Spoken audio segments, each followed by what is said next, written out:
Olá amigos, eu estou aqui para contar para vocês a história deste livro de Mulheres para Mulheres que eu escrevi com a Beatriz Tillman.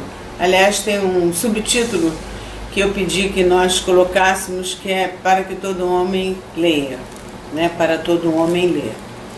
Em 1999, faz bastante tempo, encontrei Beatriz através de um amigo em comum, que era meu paciente, e disse para ela que eu tinha muita vontade de escrever um livro. Naquela época eu não conseguia raciocinar defronte da máquina. Eu precisava de caneta e papel. E precisava também de alguém que tivesse uma redação como a redação da Beatriz. Aí encontramos no Mistura Fina, saudoso Mistura Fina, nós conversamos, jantamos lá. Levamos 9 meses produzindo esse livro, Beatriz saindo do Alto Leblon, vindo para Icaraí,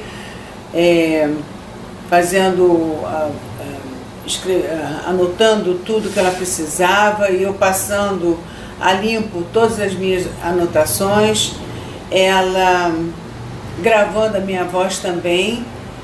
E no final eu sugeri: Beatriz, por que você não recheia o livro com a sua experiência, que é enorme, no Globo Repórter, como repórter de uma maneira geral? Beatriz é uma pessoa muito versada, e foi o que ela fez. Então, esse livro, na realidade, ele veio de uma fase em que eu estava saindo de um segundo casamento, um divórcio, e estava me reorganizando na vida.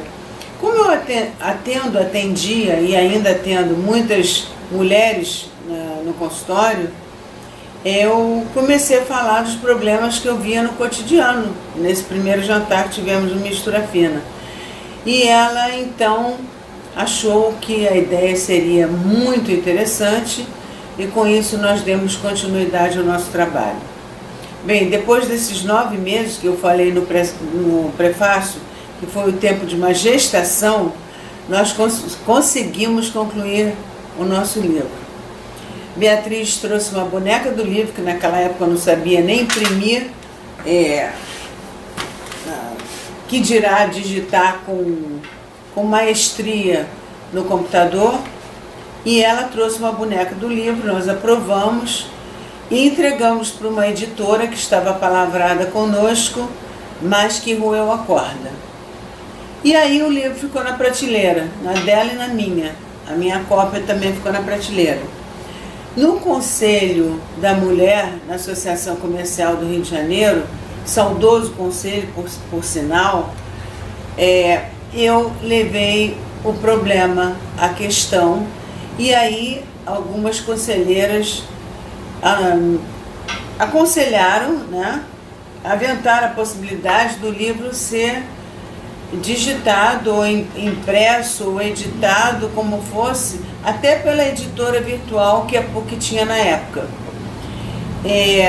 Mandamos a boneca do livro para a PUC, ao mesmo tempo que a minha Relações Públicas mandou uma outra boneca do livro para programação do Jô, e a Anne, que era conhecida da Beatriz, se interessou, nos chamou para uma entrevista, gentilmente, e ao mesmo tempo que o livro estava sendo impresso pela PUC, ele foi, então, tivemos a oportunidade de fazer esse programa no Jô. O livro ainda é bastante atualizado, apesar dos 15 anos, é um livro que está muito atualizado, porque eu, talvez pela minha experiência de vida e a minha experiência como médica, de escutar os meus pacientes, principalmente as minhas pacientes, né, eu tenha a possibilidade de ver lá na frente. Então, por conta disso, o livro está muito atualizado. Eu gostaria que vocês dessem uma olhada nele, e nós brevemente vamos fazer o lançamento. Se vocês quiserem entrar em contato comigo, por favor, visitem meu site para saber da minha atuação como profissional liberal, que é odilzavital.com, não tenho BR, e o meu e-mail é odilzavital@hotmail.com. Dependendo do acesso, do número de pessoas que se interessem, nós vamos fazer um relançamento desse livro em homenagem à nossa querida Beatriz Tillmann, que se foi há muito pouco tempo.